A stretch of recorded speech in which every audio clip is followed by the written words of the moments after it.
It is 2 a.m. Spokane is asleep. My wife is asleep. Even the dog gave up on me an hour ago. I'm currently staring at a bottom bracket that refuses to cooperate. My hands are covered in grease. My patience is at 0. Most sane people would go to bed. But the bike isn't going to build itself. This is the Thomas Hammer shift. Deep, flavorful, roasted right here in town. It's not just coffee. It's hydraulic fluid for humans. Okay, let's try that bolt one more time.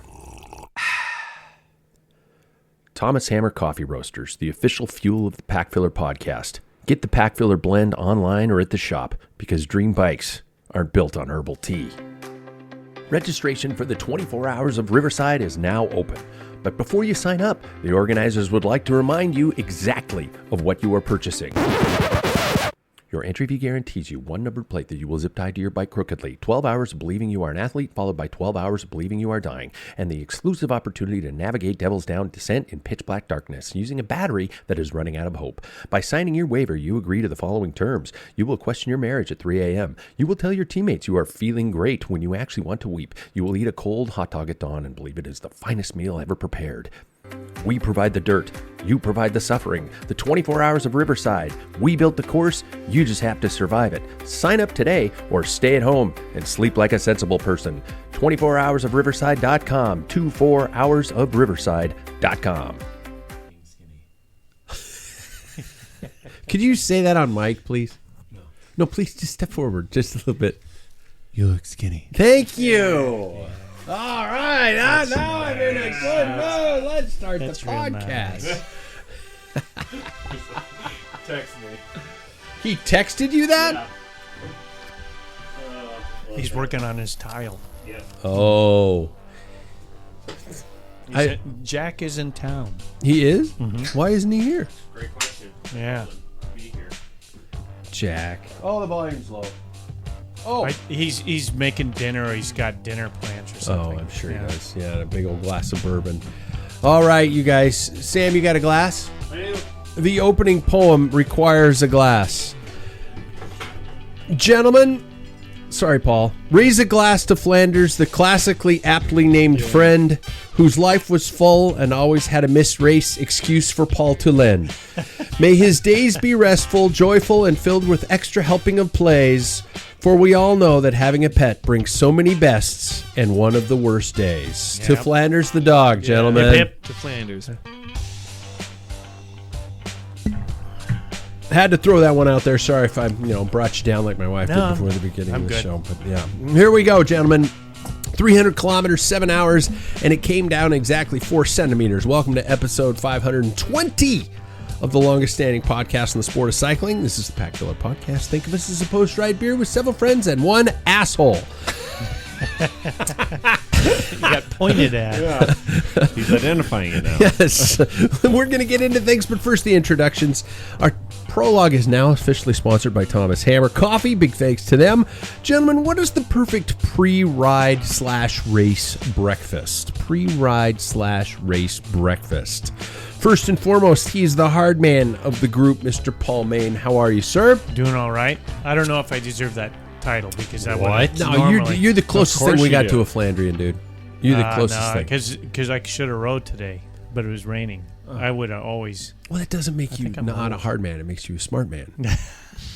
Smart hard man. Because I could slip and break a hip. Exactly. Paul, what is your perfect pre-ride breakfast? And if you're going to say a peanut butter sandwich, I'm going to crack up. You're pretty close. Really? Yeah, I get like these English muffins. Okay. And then I put a big, thick thing of peanut butter and then honey. Oh, yeah. That's it. That's your power for breakfast. That's every long ride, everything that I have in the morning, even to work. That's my routine. I have that every single morning. Holy shit! Because I see what you don't bring with you on rides, and where does it go? Where does it come from? My metabolism slowed way down with this age. Wow. But when I was down in Palm Desert, God, I'm trying to think what I had. I had this granola that I ate with milk, and that was it. That was it. But I crashed a lot easier because it's just, oats and stuff, although Yeah. it's the glycogen on that is kind of a slower process. It's still Wow. so. Oh my God. That's I need more than that. Second off, he's the big talker of the group, Mr. Sam Lake. I'll never stop. The guy who shows up at the start of a race just like says you're all my bitches or something like that. I love You that. all die. I love that audacity. Yeah. I do, seriously. And the confidence. And everybody's It's like, what wow, I you're- claim to have, but Yeah. don't. It was like, you're very confident. I'm like, oh, I know how this is going to go. Yeah. Yeah. And it never does go that way. Sam, how are you? And great. what is your power breakfast? Pancakes. Pancakes are a good choice. Fluffy pancakes. I was actually talking to a patient the other day about this. They're like, back in college, I was all about making the fluffiest pancakes. That's Really? my thing. Yeah, whip the egg whites, fold them in. Doesn't really matter what. I'll add Greek yogurt every once in a while, but fluffy pancakes. I'm talking fluffy. What do you put on them? Anything. Peanut butter's really good. Yep. There you go. Egg whites? Okay, Yeah, you're whip. beyond Oh, I was on a That gets mission. crusties and water. So I did this like class in college where you would go in to train elders in the community. Like if you were 65 and over, you could come in and basically we did like personal training with. Oh, good. It was pretty fun, honestly. It actually like led me into like what I do now. Wow. But really great lady, Gretchen, right, taught me. She's like, oh, honey, if you want, fluffy pancakes, just whip your egg whites before you fold them in. I was like, what do you mean? And she's like, beat the egg whites until they're A peaks. meringue? Yeah, Yeah. and fold them into the mix. And it's in everybody that I make pancakes for is like, these are insane. So Gretchen. you're talking full from scratch. I've got a big bag of Crusties what will I work. call rusty cracks. Yeah, put crusties. egg- take Crusties, take Bisquick, but Uh-huh. then I add Greek yogurt to it. I'll add some milk and then egg whites, right? Wow. Put the yolks in there and then whip the egg whites, fold them in. Best pancakes you'll ever have. It's out of this world. Jesus Christ, Yeah. that's a lot of work. I just do water, spin, No. and toss. No, fluffy pancakes. Wow. Okay. Good to know. We might have to. I might need. I'll that. do it for you guys.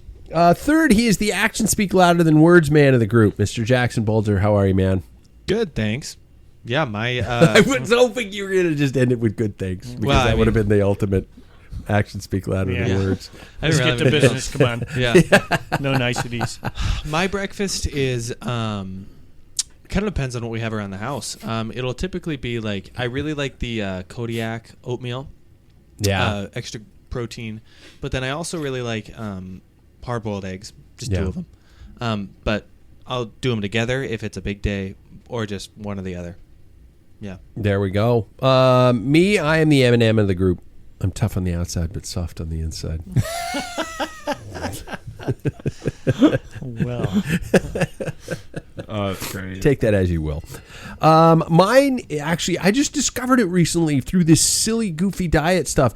It actually was telling me to have 3 eggs and a bowl of oatmeal, which is basically instant oatmeal. I did a half a cup of oatmeal, cup of water, a little pinch of salt, drizzled some honey on it, and 3 freaking eggs, which is a lot.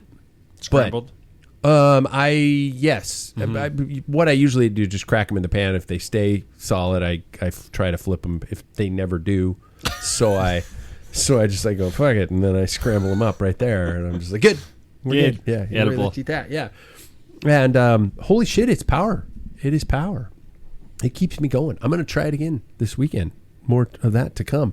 Speaking of which, gentlemen, how's everybody's cycling life? How's training going? Oh, Sam's got a very pained expression on his face. Training camp is for naught. Yeah. Oh shit! What's going on? Just like last week wasn't here. I told you guys like I am buried at work, and I'm getting over that. But then also working on bikes, all this stuff. Like my bike, I don't know, you weren't there. Showed up and the brake wasn't releasing. Yeah. That was a warranty Was issue, it a so I disc had brake? to do. Yes. Oh, Yeah. there's a problem. Yeah. So I had replaced all the hoses, right? oh, hoses, not Yeah. cables. Oh, yeah. Okay. Yeah, Okay. well, cables and housing. Yeah. The same thing, but I don't have a Yeah, but cable they running don't- through it they- instead of you don't have hydraulic that. fluid. Yeah. Yeah. Oh, not Yeah. not a Fluid. cable. Just Not a fluid. cable, just Yeah. fluid. So that didn't work, so I got them warranted, and I had to do it all over again. So that was, Anyway, my long story short is I didn't have a lot of time to ride this last week, and I had a great weekend riding with my wife, but I was realizing, I'm like, man, whatever I got in Hawaii, like, has solidly stuck me at, like, I can sit at 200 watts, but if I start to creep up over that, I just, like, start lighting matches. Really? You know? Yeah. I am just like... I think I have a plan for this weekend. Yeah, exactly. I'll die on the bike before I get dropped. 230 watts. Yeah. Just a little bit more. You comfy? No. Yeah. Okay, how about 238 watts? How does that feel? Yeah. Just turn the knife. Say uncle. Say it. So not a lot on the bike. No, since I haven't. Hawaii. If you look at my Strava, it is very limited riding, unfortunately. But That's race life. season's upon us. So does that mean you're doing Saturday and Sunday? I am this doing week? Saturday and Sunday. It's a big Sweet. training weekend for me. Nice. Yeah. So, and that's what it always was. Same with Ephrata. Like, those are my two big, like, training block weekends to get miles and intensity, and then on to the season. Oh, wow. Yep. Okay. Yep. Nice. Well, that's got me rethinking everything now. But I'll get to I'll that. still beat you. Oh, I Don't doubt do it. that. Better. I doubt it. I doubt it. No, we'll see. You know, we'll get to that. Jackson Paul, who wants to talk about how things are going? How's cycling going? Jackson, you have been running a lot lately because I stalk you on Strava, and I want to know why. Who is chasing What's wrong you? with you? It is, I will say, super convenient. Yeah, It is I a get super it. convenient form of getting like that base fitness, like constantly, like, you know, Aerobic. constantly working that muscle. I've noticed because of it, I have a much like I can go for longer now, which is something that I have not been able to do in a long time. This last weekend, I felt like I could continuously like power, but and not feel as tired, and I think that was a big helper. I also think I'm fucked. Oh, God, I hate hearing this. I will tell you what, though. Everybody's going to be like, yeah, Jackson, duh. The amount that I have lifted over this winter and this like off season has helped an unbelievable amount. Really? Yes. Okay. It is a game changer. And like I said, that's a very much of a duh. But Well, yes and no. I mean, there are a lot of people who don't do a ton of that, and they're still fast as shit. But Yeah. you know, so I mean, it depends on what you're focusing on and things like that. You know, I think I'm the only one who immediately starts lifting weights and gets bigger, and that is not very productive when it comes to power to weight ratios. But I also think, though, that cyclists have such an interesting thing that, like, you lift equal get big, you know? No, but I yeah, think that, no. like, you can get big, but there's also, like, getting that lean, strong, productive Absolutely. muscle that is super important for our sport. And And- not even for just, like, power, but also, like, core, like holding yourself God, on the yes. bike. My shoulders don't hurt as much as they do anymore being on the bike for as long. Like, it has really helped. And might I add, I want to brag, I had a little bit of an upgrade over the past 2 weeks. Oh, Category upgrade. You know, That's I was rad. gonna do Yeah. it, but I was gonna. No, I I don't can't know wait where to anything race is. a pro race with you. I Crits this summer. I don't know if I want to race We'll do it. pro crate. Jackson is now Yes. officially, I'm a cat too now. dude. Beautiful. I don't know how it happened, to be honest with you. I didn't win a single thing last year, and I was like, I thought you had to You get get a lot placings. of those. No, yeah, I had a placings lot is of points. seconds. Had a lot of 25 points, finishes. right? Isn't it 25 Something for like an that. upgrade? Yeah. It was 30. 30. It's Yeah, 30. I had 42. Oh, okay. So, and that was a year. Did I race threes for a year? 2 2 years. years. 2 years. Two. It was 2 years. Yeah. Yeah.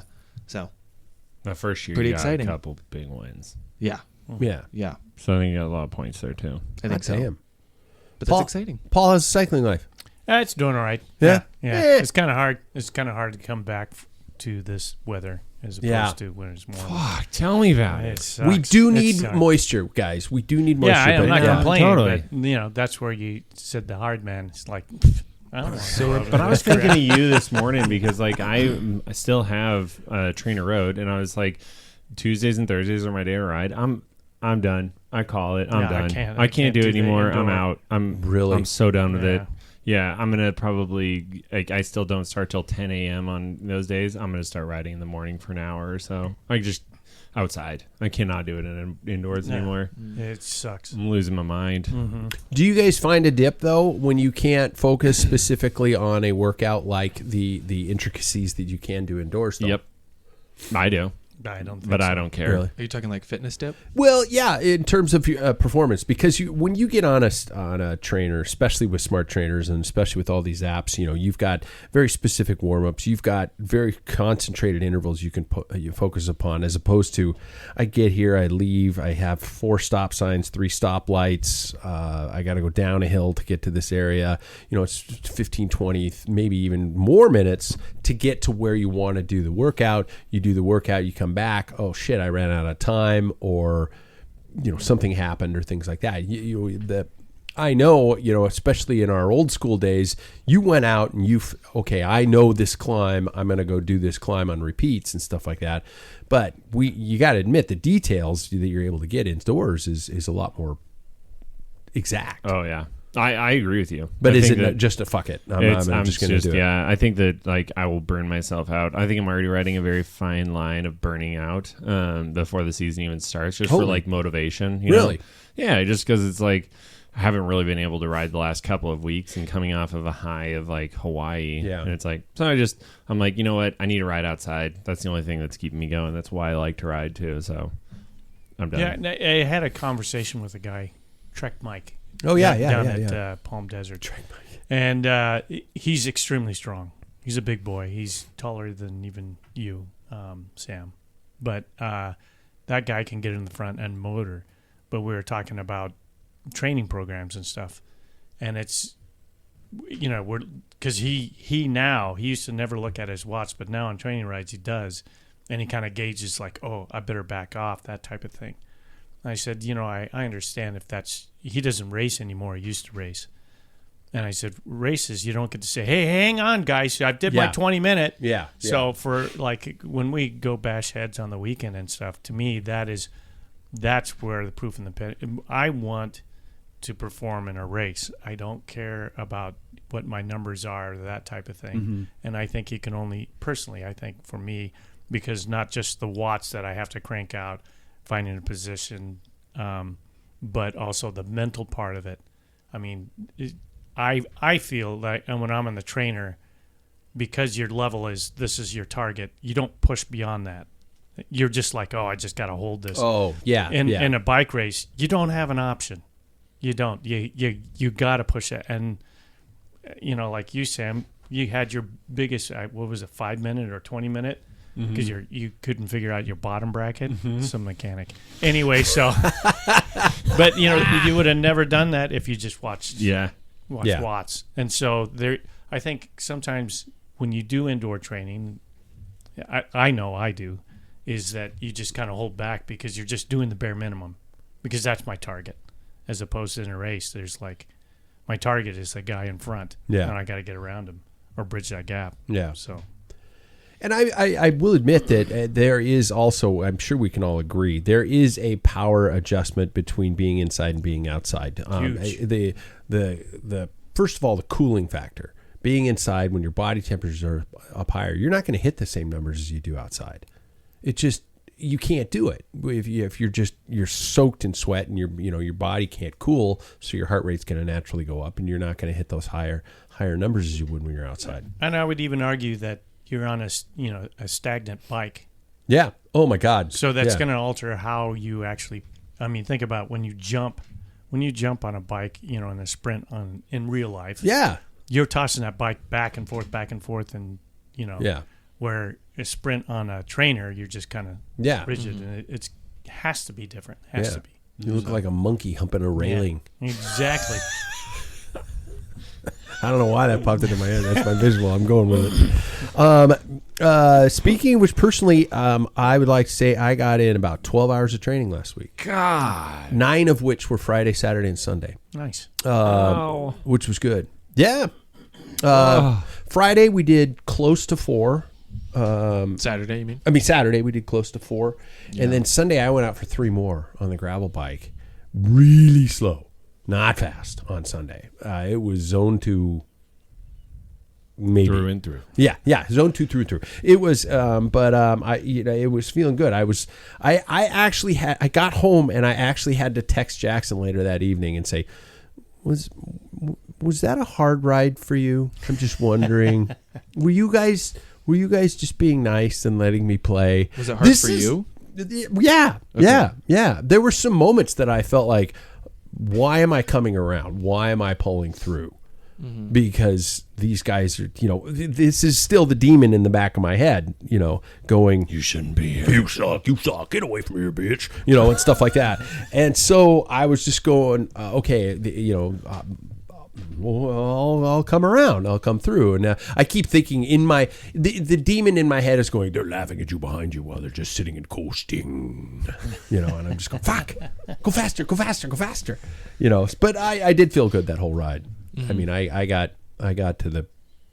went and picked up our RV, and by the time I got to, it was right near Jackson's place. And right when I got there, I was like, I could keep riding. I'm feeling fine. So it's good. I will say I'm down to 200.1 pounds.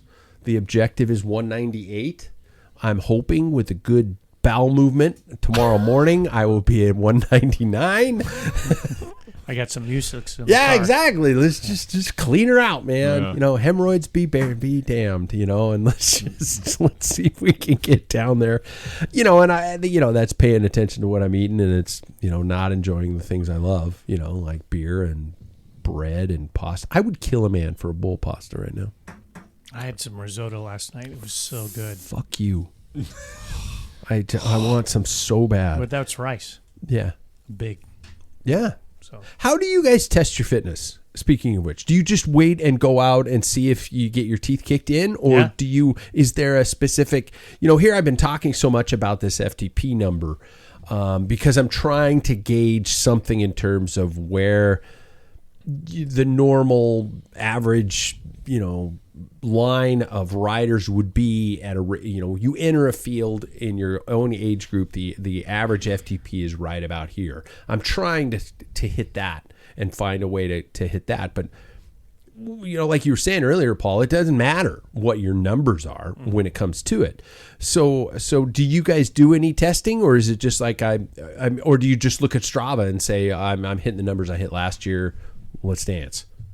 I guess, what are numbers but just things on a screen? That was philosophical. Mm-hmm. Yeah. Nice. Oh, that was nice. Yeah. I think Paul said it best. Going out on rides with everybody that I know are strong people is a great way to do it.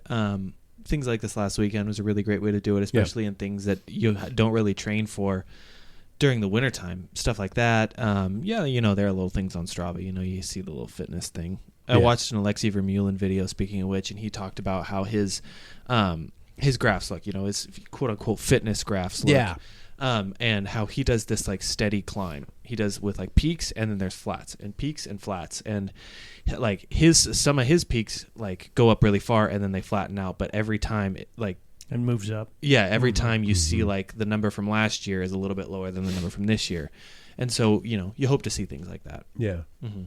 I noticed that number on Strava is very fascinating because last year at this time I was, especially after like Ephrata, where we did this huge mileage day, and everything just went like 30 points. Okay. Mm-hmm. And it's great. And so I kind of built off that throughout the year, but I don't think that's an interesting algorithm because I think it just takes into account volume, yeah, that's all it and is. Not quality. Well, and see, an interesting is it taking in quality? I don't think so. I don't know. I don't think so. Yeah. The people who have the highest numbers are the people that are like the most fatigued. You see like the people that ride every single day and their numbers are in the hundreds, whereas I'll be in the like 150 range and I'm riding 3-4 days a week. Yeah. Mm-hmm. So you guys don't look at it. I don't care about any of it. I don't know. I also, for me, it's just like being able to ride with the group. But that's why, I don't know, it's fun to be the person on the front driving the train, but it's also fun to be the person holding on and just trying to stay with it. Like, I've never, I don't know. I can't think of many rides where I've like gone out and I'm like, man, that was a shitty day. It's like, wow, I got my teeth knocked in. Guess I better ride more, and then do it again. But that's just, I guess, how I look at it. I'm out for pain, so either I'll be on the front or the back. It's going to hurt the same. Wow. That's a bullshit philosophy. It's complete bullshit. Yeah, this is such a guy who's probably been on the back of the field like, oh, no. What? It's my 10th time getting dropped. I've been out the back. Take it from probably somebody more who than I've started ever in the finished at the front. goddamn 1980s, was at the front for like 20 years. You spent way too much time at the front. And then now I'm at the back, and it sucks back there. Unless you get behind his ass. Yeah, well, that is nice. Then it does literally suck. It brings you in. Yeah. Do you guys pay attention to other people's Strava's? No. You don't? No. I do sometimes to get inspiration if there's a couple of like somebody went Photos. on a ride. Yeah. I get on for that. Like David in New Zealand right now. I'm like, oh, that's cool. I just like to see, people that, the people that follow me. I always think it's encouraging to see somebody go out, especially if I don't find the motivation to go out. I see like, oh, so-and-so did that. Good on them. I need to go out. Yeah. You know what I mean? And I think to some people, kudos is important to them, so I'd like to see them keep going, so I'll give them kudos. Yeah. Paul, you and I remember the days back when you would show up at races in the spring and not a single person would tell the truth. No. Oh, man, I've been training for shit. I suck. I'm terrible. I think I got one ride in. Yeah. I remember people doing that. You can't do that anymore. No. And I almost miss it. And I almost find myself sometimes going, I shouldn't even just post this. But then, or make yours private. Yeah. But why? I mean, there's also that... If you can't whip it out and throw it around, what are we doing here? Yeah. Right? That's what it's all about. Like it's Tadej calling it from 80K out. Like I want to be able to do that, and I haven't done it yet, but I'm going to keep calling it, and maybe one will come true. Oh shit! Okay. Speaking of which, this weekend, Sam, you and I have a little jaunt. Are we the only ones? Who else is going? I think know Josiah's Stu and Dan. going. Josiah's going. Josiah. Mm-hmm. Oh, Clint's not going? I don't know. No, I don't think he is. Yeah. So, David. Yeah. Jet lagged. Are you guys still going for sure? Mm-hmm. Okay, because I'm sitting here. When does he fly in? Saturday. And the ride is on Sunday morning.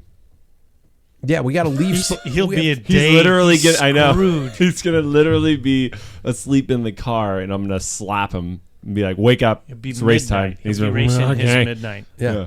At his midnight. No, not even because it's just a 4-hour difference. It's a 4-hour difference. Day. It's a day and 4 hours. Yeah, but that doesn't matter. I don't think. Like it's 4 hours. We'll find out. I know. We will find out. I know people who traveled from Australia and they're yeah. I believe you. Yeah. I love it. I'd be able to chalk that down. There's no asterisk in the results that says David was sleepy when you beat him, Pat. Yeah. So can we announce that David went down there and raced and he pulled a podium spot at the gravel race down there. Pretty impressive. Pretty damn impressive. He started from the back of the pack too. Did he? Yeah, they both did. They were both just rolled up because they're like, oh, I don't know what we're doing, and then people just took off, and David's like foaming at the mouth, like, I should be up there. And just chasing him the whole time. Out in the middle of nowhere. Pretty much, yeah. They both did the same distance? Yeah. For her to win. She won. Yeah. Exactly. Yeah. That's what I was going to mention next, because she deserves a little later introduction because she crushed it and she won. And I just want to say that she represents the kit better than anybody. Your wife and Danielle both represent the team so much better than you guys do. That is very true. I'm not even going to deny it. Yep. Danielle had actually the podium socks. More often. Yeah. Yeah. And what I want to wonder is that other people on the podium when Danielle was there just going, in their New Zealand accent. Oh, who the fuck is this lady? Know. I was thinking that exact same thing. Like, imagine when you're here and some Kiwi rolls up and smashes your teeth in, and it's like, get out of here. Yeah. I had this. I had a spot on my wall for the medal, asshole. And it's like somebody shows up. So pretty cool. International incident. Yeah. International incident written all over it. Pretty cool. That is pretty cool. I can't wait to hear the story about it. Yeah. And if they found the Shire and Mordor and all that kind of stuff. The photos on Strava do look like that. Is it? Yeah. Yeah. There's another YouTube people I follow that were in New Zealand, and it just looks amazing. Epic. At times, I'm like, oh, that looks like Central Washington. And then at times, I'm like, oh, that looks like Western Washington. And then there's times it's like, holy shit, I don't know what that looks like. Did you see David's most recent ride yesterday was 35 miles and 6,500 feet of climbing? Oh. He's like, I thought it was a flat ride. And I'm like, oh my God. Did you look at Strava? Did you map it out and look at Strava and see that is nowhere near a flat ride? Oops. Yeah. Oops. Still married. Well. Oh, she went with him. Oh, I Jesus. know. You can just tell the tension in this room alone. It's like, David, you dummy. I don't know if my wife's listening to you right now, but she would have done that back in the day. Yeah. When we were on, even on our tandems, we used to go out for 4 or 5 hour mountain bike rides, and like all day excursions with my parents. Yeah. And My wife would go along if I told her it's going to be flat and there's 6,500. Yes. She would not. She would be hammered down, but I would get a tongue lashing. Yep. When I got back. Yeah. What the heck? I thought this was flat. Yeah. Yeah. You're And a liar. Day post race. You sit on a crown of lies. You smell like beef cheese. Gentlemen, let's move the show on. Get to the news tonight. I don't have a sponsor because Thomas Hammer is now at the opening of the show. So usually it's right there. So drink more coffee, because the segments are actually going to be sponsored by our other sponsor. So there we go. You guys, in case you didn't know, Milan-San Remo happened this weekend, and it was an okay race. Things kind of came together okay. Lie. They were unbelievable. Tadej Pogačar did it. He conquered his demons, you guys. 117th Milan-San Remo, and one of the most, some would call the most chaotic editions in recent memory. I can't wait to hear you guys say your opinions on it. Crashing heavily before the Cipressa, chased back down the peloton, astonishingly attacked anyway. On a cracked bike, we found out. Yeah. Took Pidcock and Matthew van der Poel with him to the Poggio. Poggio, he absolutely record-breaking effort, pushing 620 watts for over a minute with a peak of almost 900 watts. Yeah, just digest that for a second. Finally cracking van der Poel, and yes, haters, before I finish this sentence, I will say that van der Poel had a huge gash on his hand and claims he was unable to grip the bars very well. He and Pidcock descended together, and world champion narrowly outsprinted the Brit on the Via Roma. Wout van Aert, in an absolutely crushing ride, also held off the chasers to finish third. So the crash seen and heard around the world. Gentlemen, talk to me about that moment, everything that went down, and the fact that Tadej got up and won on a cracked frame. I know I always ask, is anybody bored of this, but I was not bored. That was cool. I was not bored with Tadej winning that race. That was because cool. Because coming down to the last second, I didn't think he was going to do it. I actually screamed. Yeah, did you? I was like, "What is going on?" Really? I actually screamed. I was so stoked. That was such a good showing, and seeing like Wout closing the gap behind them. It's like, man, this is an insane race. Yeah. Yeah. I think it was a phenomenal race. Yeah, I'm happy that I was able to join it actually live as well. Yeah. Thank you, HBO. Yeah. Yeah. Because I started at the beginning and I was like, wow, it's whatever time it was, and they're still racing. Yeah.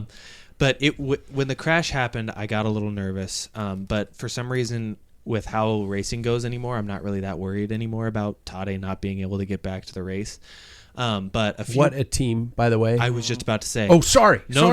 Yeah. I think Brandon McNulty deserves Holy a big God. bonus. Yeah. And then Del Toro is the card that you can play anywhere. Mm-hmm. He is their Joker. Yeah, he's a wild card. Yeah. Because they were like, oh, Tadej went down, Isaac, stay up. And he was just right at the front the whole time. And then the second that Tadej got back up, he just blew the thing up.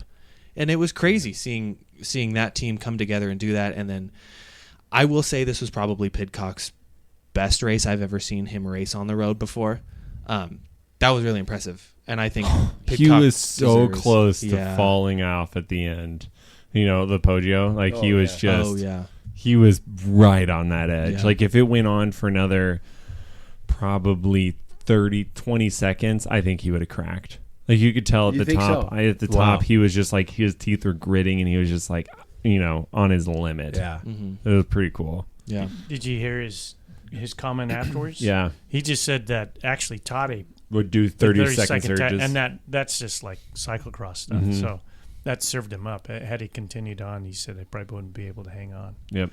But I was thinking about Pidcock. 2 years in a row, he's set to win. He's in a good position. Did not crash. Tadej just freaking buries both Strada last year and here, and he can't even beat him. If that doesn't mess with somebody's head, it's like this guy. And then to find out that his frame was cracked. Yeah. That's crazy. Wouldn't you say, though, that at least the gap isn't as substantial as it was at something like Strada Bianca? I think they would have been played completely different. One, if there was no crash, I can't say what was going to happen, but I don't think that he would have been there. Nah, yeah, there could be like Matthew would have been an issue. Mm-hmm. It probably would have been a completely different turnout, but I didn't. Did Matthew go down? Was I texting you? Well, I saw his hand. It was pretty bloody. Was I texting you on? Because I had several people texting at the same time. Because CP and Dave, when they went down, when Toddy went down, and then Wout went down, and I'm like, Jesus, Wout can't even. Yeah, that guy has no luck at all. Give this man He's a favor. He's 100 bad sign. Yeah. But I texted him that, and then I said, well, it's up to Matthew that's going to be his race to lose. And then they showed up the Poggio, and they were not the Poggio, but the Cipressa. They were heading towards that, and his team was bringing him up, and he's at a gap, and I'm thinking something's strange.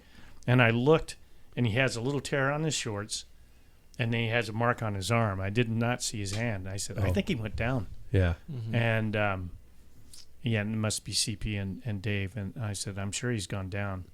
But what it was is a bike flew into him and banged against him. I don't know if he went down. Oh, okay. Which is interesting for me to play this out. I don't know the extent of his injuries, but that guy never crashes. He never has a flat. The only incident that I can recall was last year, Paris-Roubaix, after Toddy crashed, he got a flat on the Carrefour de l'Arbre, and he was panicking because he had to get a bike change, and he didn't know how close Toddy was. And that, I thought, I've never seen him panic. Mm-hmm. And then this is the first time he's missed crashes even this year.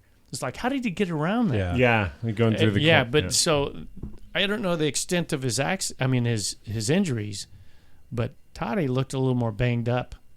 Then, if you can't grip the bars, you can't grip the bars. Yeah, but, I don't know. Who knows where he could have been? Maybe Tadej was just too good to beat. And it could be, or maybe that's, for somebody who has tons of luck, who never crashes, and he's won every cross race this year and every race that he's been in this year, and then all of a sudden, what happened? I got hit by a bike. I'm bleeding. These are the things, that mental side that I wonder if that got in his head. He did go down on that Worlds. Remember he went around the corner and slid out and broke the bow on his shoes. And then won 5 years ago. Yeah. So cool that Wout crashed, minute gap, and closed it to get third. Yeah. What could have been? Where do you think that could take us towards further classics here in the year? I think he's winding up. I really hope we see some more Wout. Yeah, I hope so. I think that we will see Wout on the podium. Yeah. I don't think he's going to win. Really? I think it just depends on who's there. Yeah. I just think he's going for a Flanders. He's going for a Roubaix. Mm-hmm. I think we have one person that's probably going to win both of them this year. Tadej? Roubaix and Flanders. Yeah, I just do. I think I saw a comment. So you heard it here first, folks. I saw a comment on a post that was like, I think this will be his best year ever, and we will call him the greatest ever after this year. I kind of see it. I really do. I kind of see it. Because I think this is like, he's finally getting the things that he's been missing, and I think sooner or later, he's going to get Roubaix either this year or next year. And I think because he's been winning everything, we can't not jinx say him. Yeah. There's a lot of things that have to go right. I will take us back 2025 that said he wins the Worlds, and I'm like, he'll win all that shit, and we will be able to call him. the best, but apparently he has to win all 5 to be called the best. Yeah. Well, I mean, the Did toughest Merckx one to win all win. 5? Yes. Yeah. Okay. He has in monuments. He has 19.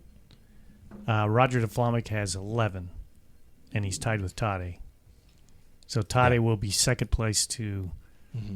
So no one has ever won 5 monuments consecutively. In the same year. Yeah. He's already done Liège. He won that one.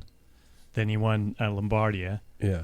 San Remo. If he wins Flanders and Roubaix, now he has all the 5 monuments. But if he does Liège, he's going to win. He's won that 4 times. He's won 4 times. So that would take it 6. Yeah. But he could do it all in 1 year, all 5 monuments in 1 year. No one's ever done that, not even Merckx. And nobody will beat him in Lombardia. Nobody can beat him in Lombardia. It would have to be. Well, the race was built for him. couldn't say him crashing because that doesn't even stop him. Yeah. Other than Liège-Bastogne-Liège when he crashed and broke his wrist. I was going to say, Right. Jesus Christ himself would have to come down and race against this dude. Him. Like, that is the only thing that's going to beat him. Speaking of crashing, I do want to bring up the women's Milano-San Remo. Absolutely. By the way, I picked the winner. In great nail-biting finale with Lotte Kopecky showing her true return to form, as if there were any doubts, and taking it on the line. However, the race was quite overshadowed by a very high-speed crash on the Cipressa descent. I don't know if you guys caught that. I'm sure it's been all over the place. And first of all, it was an absolutely horrific crash. I'm hearing that most everybody is on the recovery path who was involved. There was nothing no broken bones, overly severe. Yeah. Well, the girl who did go over the barrier did break 3 ribs. She did. She did. And that one scared me the most when I saw her not moving upon impact. And I do want to add in that what has got me the most is digging a little deeper and the wave of sexist commentary on social media that came about by some of these keyboard douchebags who were, I'm not going to repeat some of the comments, but, saying along the lines of, women don't belong in this. This is, the bike handling skills they don't possess, all this type of stuff.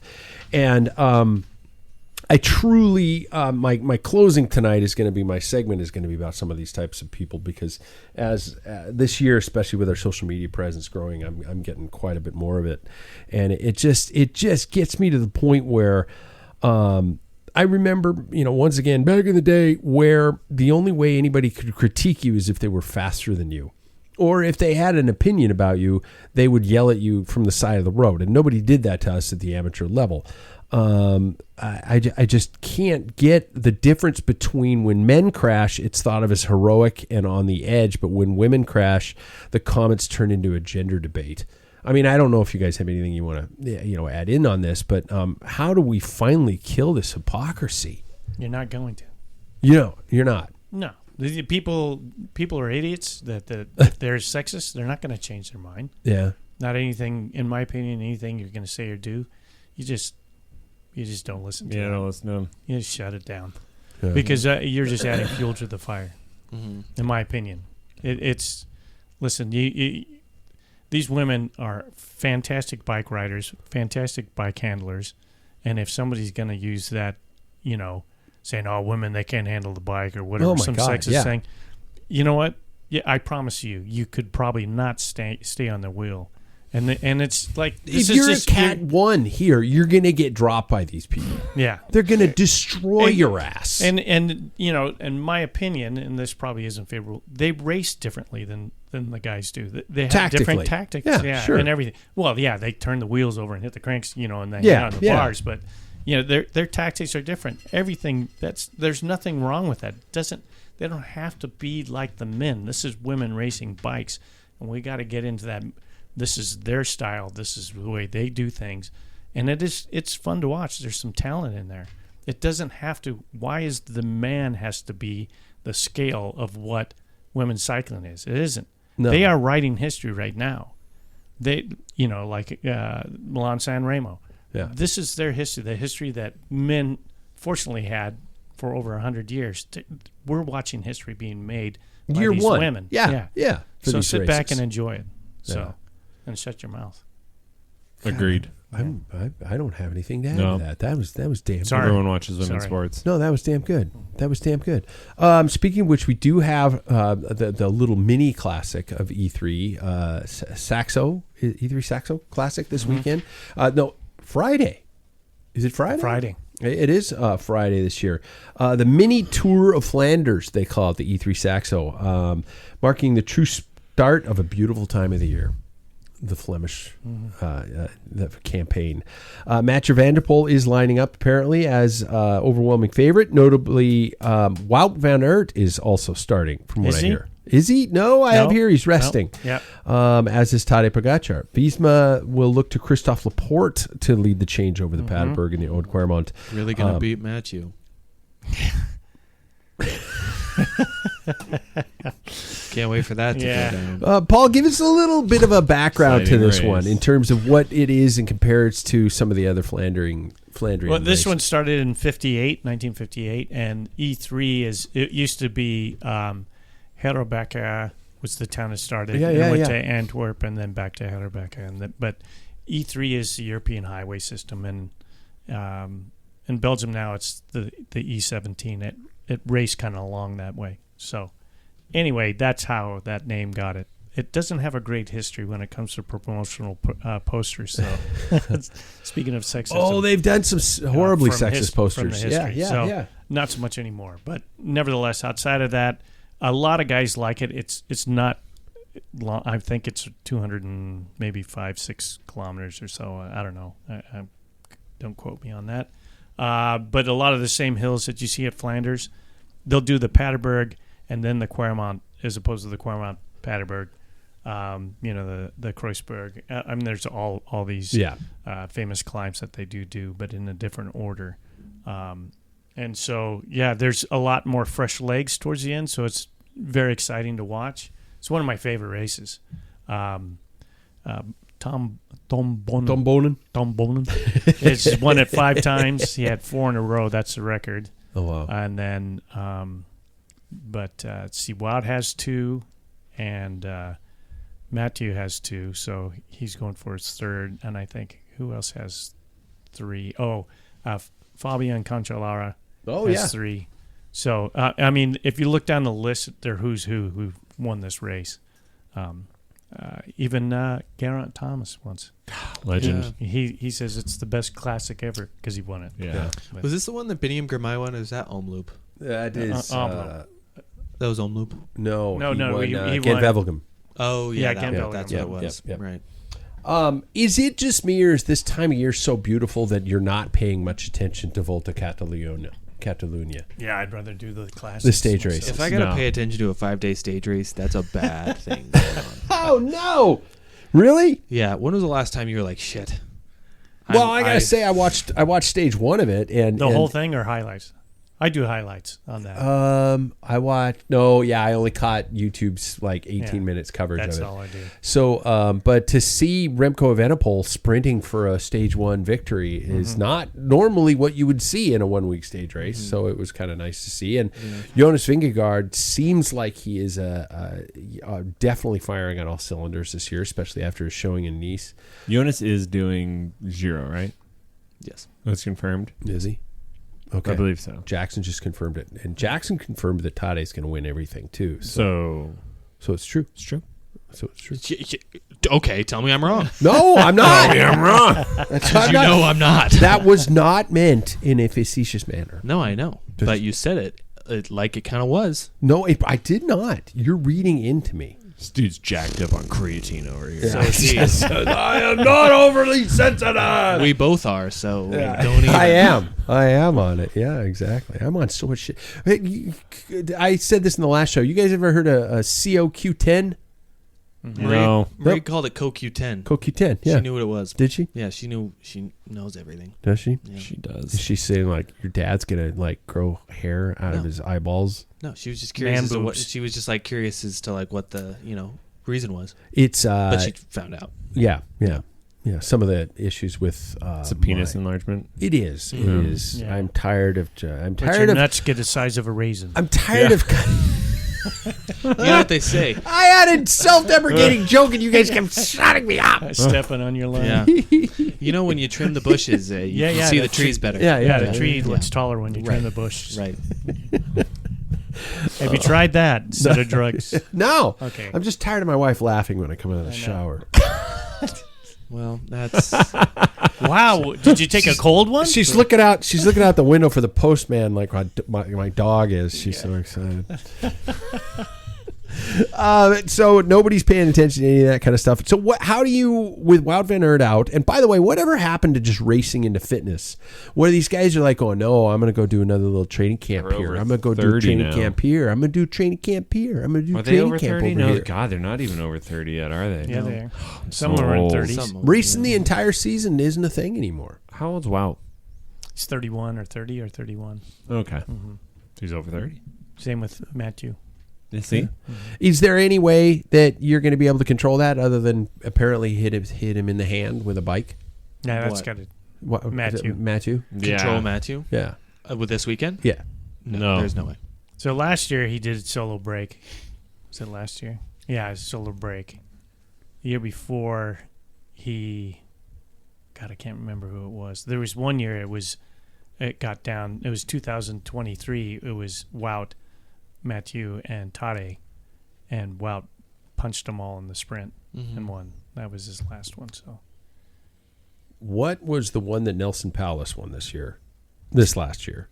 I can't remember that. That was Dwaarsdorp. Yeah, that was a great the whole Visma squad. Yeah, crazy. That is coming up too. Yeah, we're entering into that whole Flanders time period that takes us all the way through Ronde, and then so we have E3 Friday, Ghent-Wevelgem Sunday. Sunday. Is it Sunday? Then I think Dwaarsdorp on Wednesday, and then you get into Flanders is the next weekend. And then you have Flanders is Easter Sunday? Yeah. Holy shit. Mm-hmm. Oh my God. And then we're only 3 weeks away from Roubaix. Yeah. And I'm not going anywhere. Sam, you might want to rethink traveling down there. I already registered. So, this is Sam Waples we are talking to. The king of donations. Yeah. That's a good point. I was before you walked in the door, I was partially thinking about that for this weekend. I was like, if everybody's going to bash each other's teeth in, do I need to go all the way over there at 5 o'clock in the morning? Yes. Yeah. Okay. I'll go over there. Okay. Jackson said yes. Yeah. And you need to go get your teeth bashed in. I probably do. We got to see how it's going. Gentlemen, we're already the part where we take it to the segments. That's right. We're taking it to the segments. Is that the right one? That is the right one.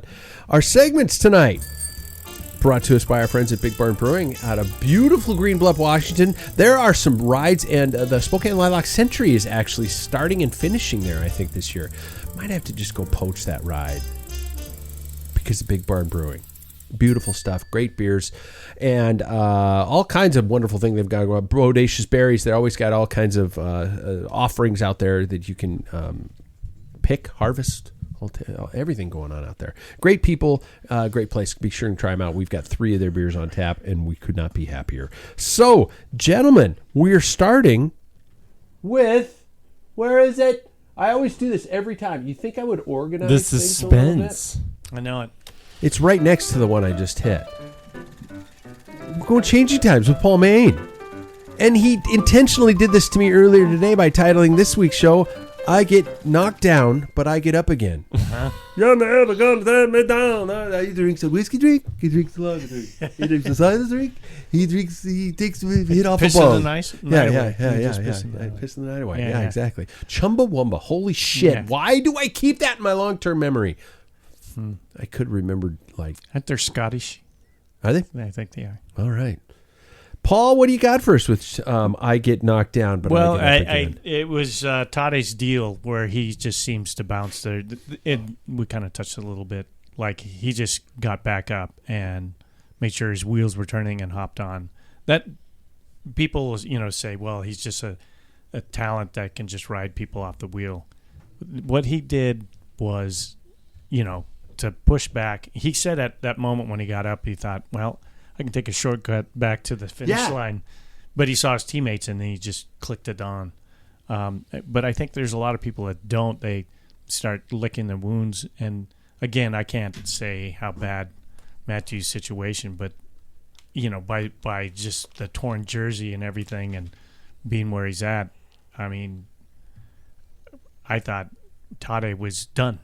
Yeah. And he stormed up and he had help with his teammates and he gave him tons of, praise and stuff. But same with Strade Bianche. That one he hit hard, freaking hard. I thought he was done. But there's this mentality in cycling where a lot of people are saying, we glorify that part of cycling, the crashing, Yeah. It's like, but I think that's kind of the allure, at least for me. It's that human spirit. When you get knocked down, you get back up again type of thing. That I've been in crashes where my first thing in my head is I got to get back in. This is, especially in a stage race, if you don't finish the stage, you're done. And I just spent all this money. Yeah. I mean, it's not that I thought I was going to win, but, we all have our incentive. But as I got older, there's times like, screw it. I mean, I've got a picture of me in a crit that I crashed 2 times in the pissing rain. Oh, God. In a brand new skin suit, and it is shredded. Whitworth. Yep. Yeah, I heard that was a absolute nasty deluge. Uh-huh. Oh, God. It was raining so hard that you could hear the raindrops splatter, and you had that, the little crown of water like coming off the pavement. And I went away from Continental, and I tried another tire that everybody rant and raved about, and that thing was like I was skating. It did not do well in the rain. So, but anyway, I think there is a part of this sport, our sport, it's not really glamorizing, but we can admire from a distance of somebody who hits the pavement and that human spirit to fight and get through and say, I'm here to win, and even this won't stop me. And I think that's at least some of the intrigue for me, and that was what Paris-Roubaix is, the race that got me into cycling, was that element. And that's why there's, I think, a certain that danger that our human spirit is just likes that challenge and overcoming adversity and stuff. So, I think it's a viable thing. It's always funny to see, especially this time of year. And Jackson, I know you probably got a boatload of it, probably from your father sometimes, when we see these riders crash and the glorification of the crashes, and then they show it next to a soccer player who's fallen and flopped and is grabbing their ankle like Nomar. And those types of reactions. First and foremost, you're comparing apples and oranges, because a cyclist isn't going to get a penalty if any type of a time advantage for falling and pretending he's been injured.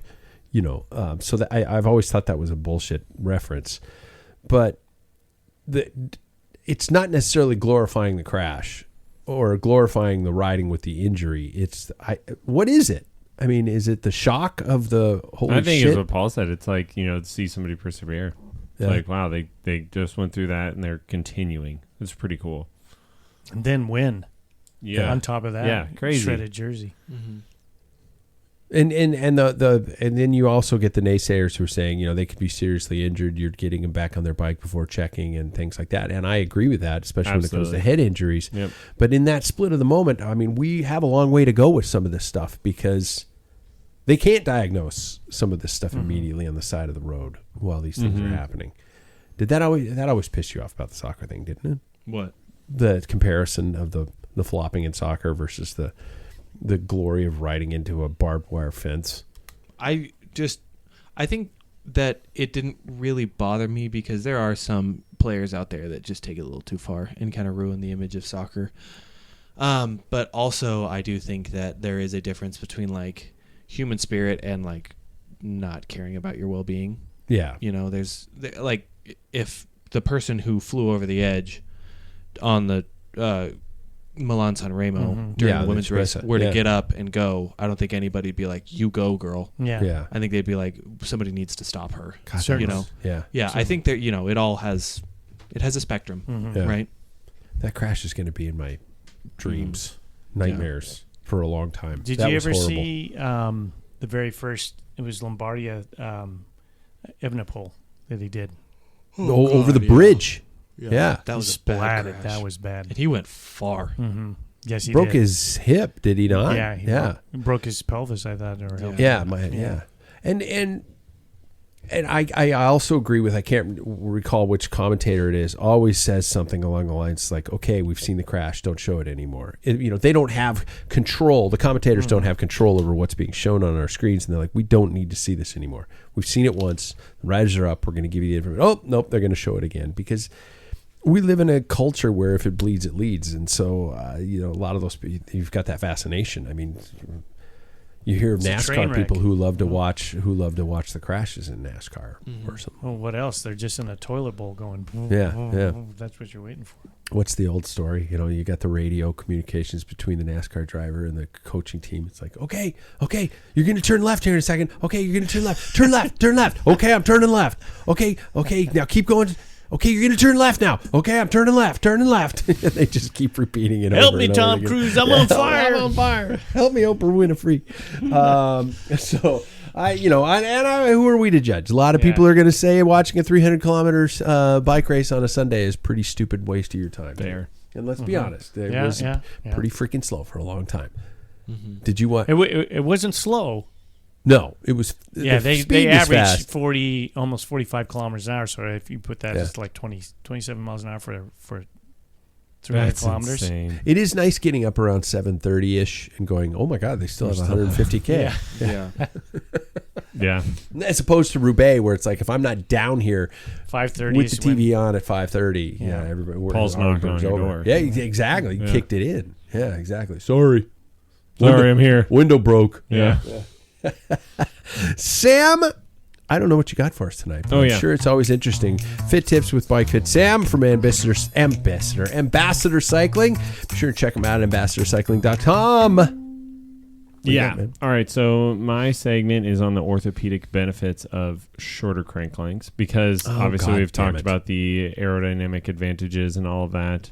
But I brought this up because last week I did a presentation on Bike Fit to the Spokane Bike Club, which probably the average age group is somewhere in the 60s and 70s. Yes. Yeah. And it's what the our new teammates merged their team with this team to it's a club group. It's really cool. Oldest standing club, older than Arrive. Yep. Yep. It's cool. And these guys are diehard. But it was funny because I'm explaining to people about things that I face, and one of them is working in PT. I have people that have hip replacements and they don't have the full range of motion, and you go with the shorter crank arm length, so you don't have to have that full range of motion to get up over the hip. And you get people that are like, I'm trying to keep awake because Bike Fit talk at like 7 at night is not riveting, right? To like, everybody's like, well, I have a new hip. They had dinner. They had dinner at 4:30. Yeah, so exactly. It's pretty late. The early bird. Yeah. But it was like, you could see everybody cheer up, and it would just instantly takes off, right? Because everybody's like, wait, you should do that for total hip. And I'm like, not everybody, but if you find yourself like riding and you're noticing that your hips are swinging out as you're getting over the top of the pedal stroke, it's likely that either not going to roast you. That's all right. Who, me or Paul? Me. Oh, bring it, bitch. Yeah. 270 watts all fucking day.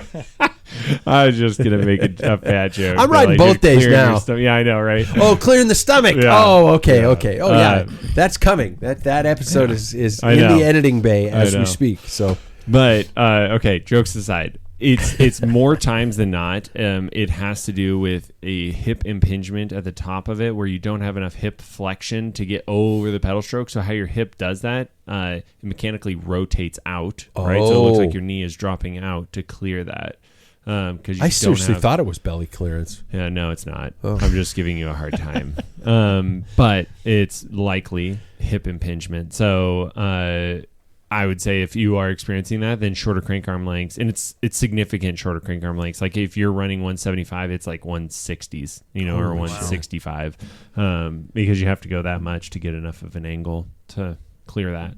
But there's a whole array of other things that, it changes as far as like... I can't get over that. It makes me think of those little circus bikes, like... Yeah, absolutely. There's a guy that made like 55 millimeter crank arms, and it's a YouTube. Like if you look him up, like 55 millimeter, you just see this very tall guy, and he's just And he has them on like a race bike, and he's just, and it's just a total comedy thing. But he does it on all of his bikes. It's very funny. Oh my God! Yeah, and that is so insanely short.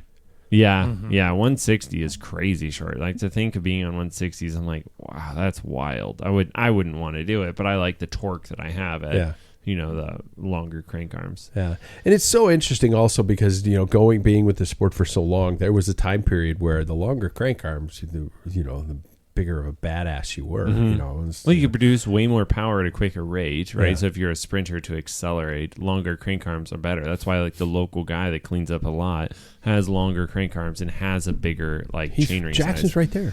Well, I was actually going to ask you, because of the style of riding and racing that I do, would that be something that you would ever suggest for someone like me? You would benefit from it. You're 175s? No, like he would have to go up to like 180s. Are you 175s now? Yeah. I think you are. Yeah. Stand I'm up. 99% sure that he is. Yeah, for the size of the bike, I Yeah. think that's spec'd on BMCs. It's usually 58, 61, or 175.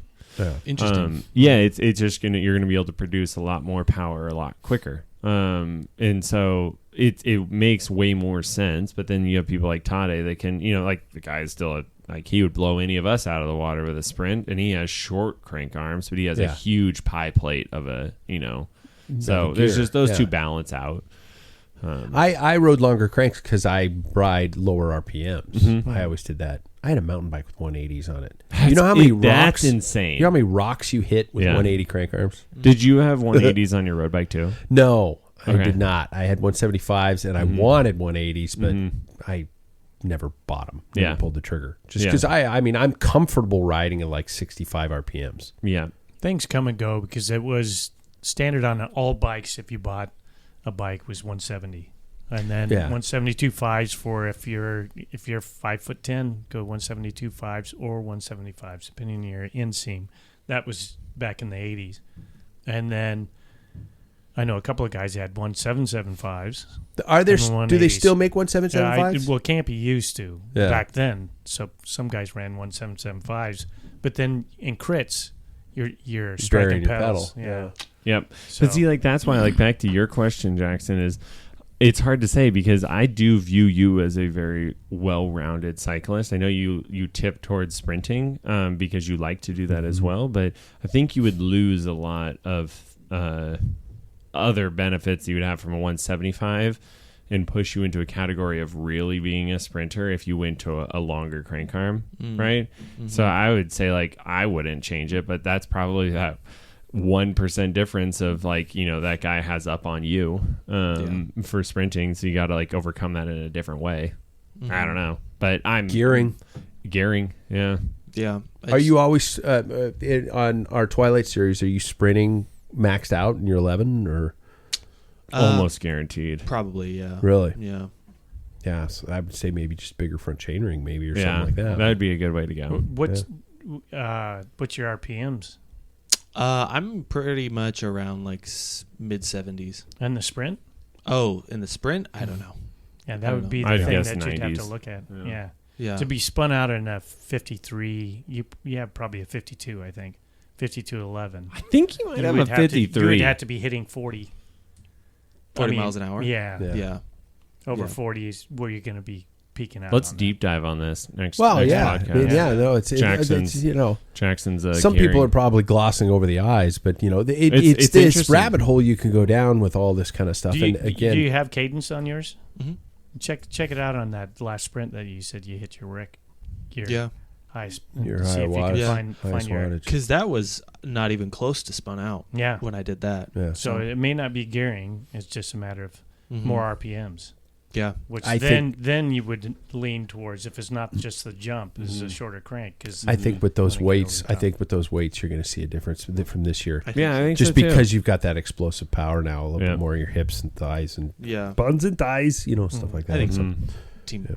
Not turning this into that, but I think also team. We've Yeah. got a different team this year, too. Yeah. Yeah. David will be somewhere else. In prison. I haven't gotten over that. Still last race. imprisoned in Yeah. New Zealand. Yeah.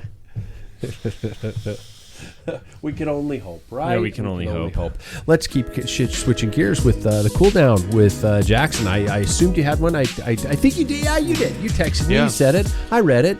Yeah, I know. It's hard for me. Stole my mama's credit. It's hard for me to text during the days. I've always got Mr. Jackson, Mr. Jackson. It's never how are you, So, anyways, I kind of stole that from my wife. I'm not gonna lie. But anyways, well, you said this earlier this weekend that what? If you use your wife's joke, technically you own half of that joke. That's true. Yeah, that's fair enough. Yeah, and she owns half of your jokes. You're right. Yeah. You're right. So I guess what we were just talking about doesn't really deviate too far from what my question was. We start racing in 3 weeks, 3 or 4 weeks. Uh-oh. How are you feeling? Oh, that's really? what my question was. How do you feel right now, the fact that we are starting to race in 3 weeks? Sam, how are you feeling? Really enjoying those rides with the wife.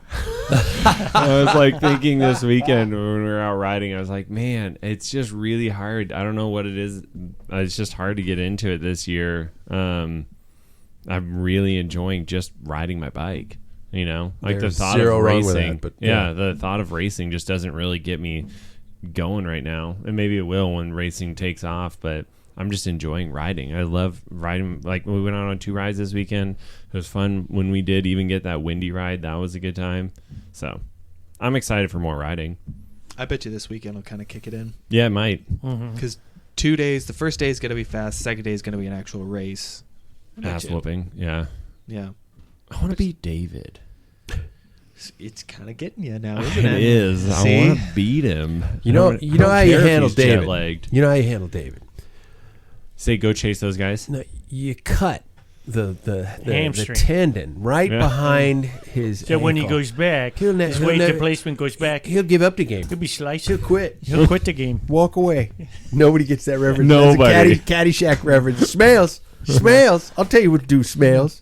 See, the thing is, I've seen Caddyshack. I just only have seen it once. Yeah, well, that's the problem with your generation, man. We got all the We didn't classics. have phones. We had to watch the same We stupid did. movie Over and over again. Same It's on video HBO. cassette. In another two hours? Yeah. You're gonna watch that again. Yeah, you can't bring it up. You gotta. I've watched more movies halfway through than I can name. Yeah. But yeah, so but Paul, how are you feeling? We were answering. Yeah, I think the test will be on the 16th. I mean, I don't expect much, but that's my barometer. I'll know that. Oh man, I've recovery. I need to really push on intervals, all that type of thing.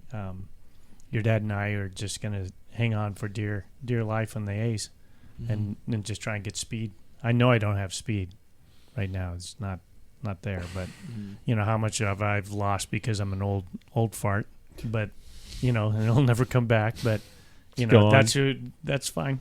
There's a very inspirational guy, Franz Hammer, that used to he was here, and race Cat 2 still.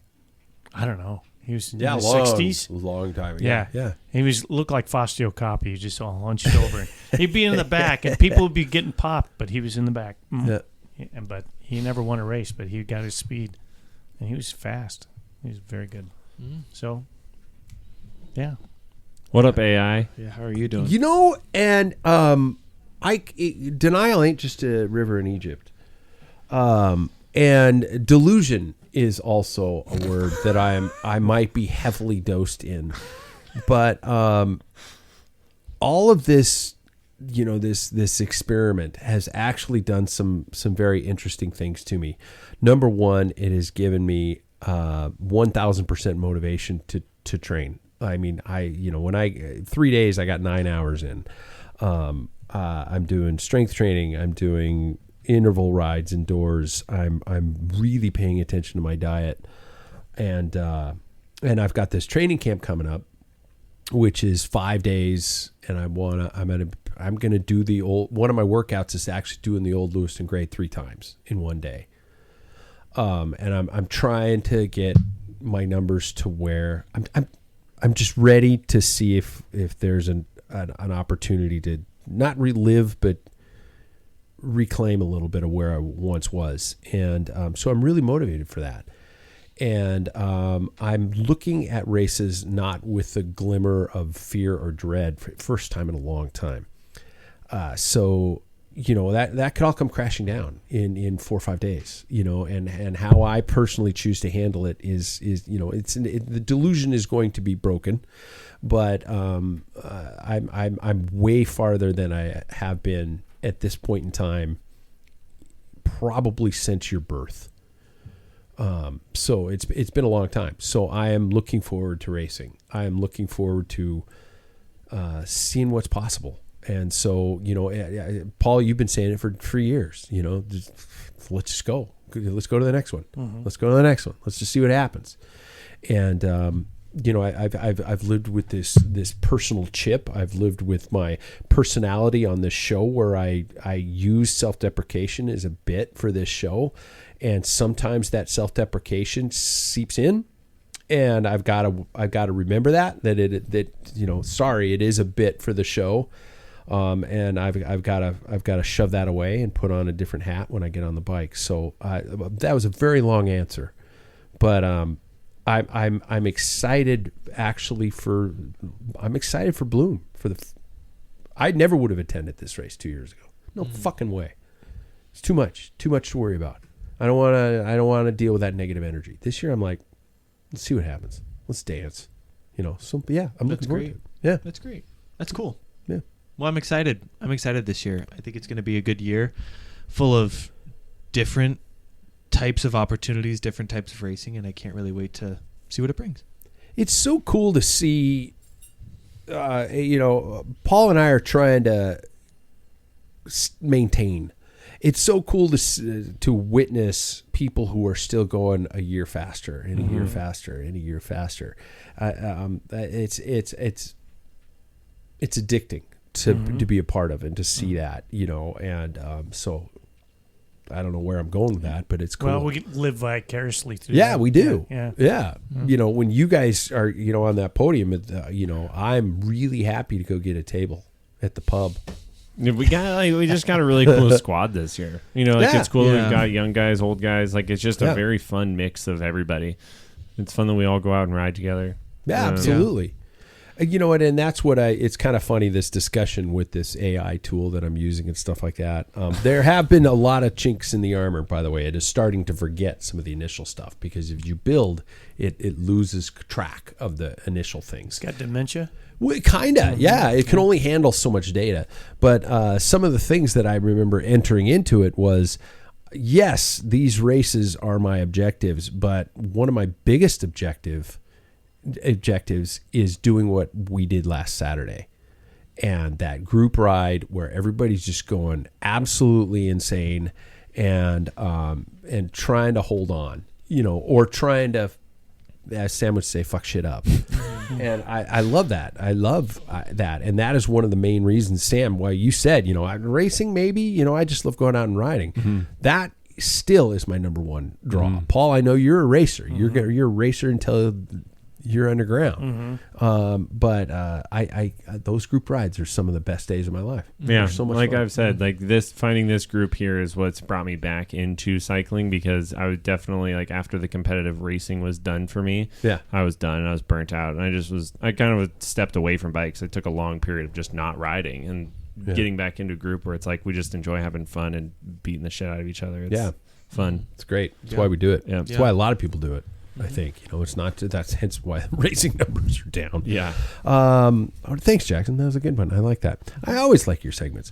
My segment tonight. I haven't done a pulpit for a while, and I wanted. I kind of wrote this one out when I was in some thought, looking at stuff on social media, and especially when it came to the women's crash on the descent of the Cipressa. And so I have my segment tonight is called the Keyboard Directeurs.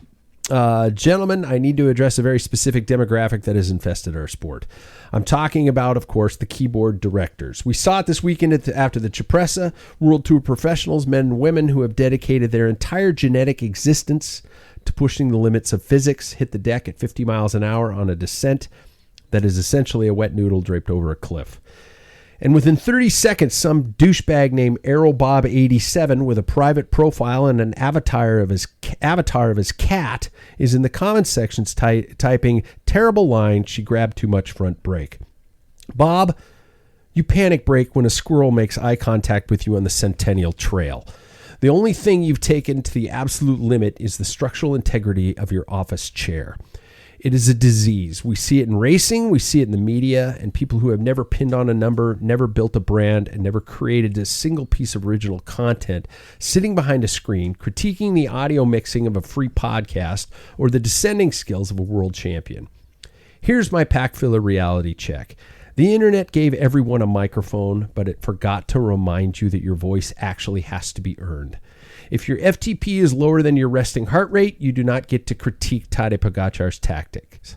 If you have never sat in an editing bay until 2 a.m. to put out a show for free, you do not get to complain about my lighting.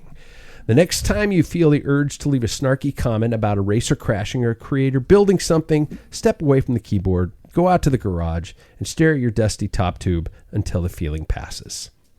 The men and women actually in the arena risking the skin keep racing. To AeroBob, stop typing. We need someone else to read the comments while we drink good coffee and good beer. That's my segment for tonight. Final question.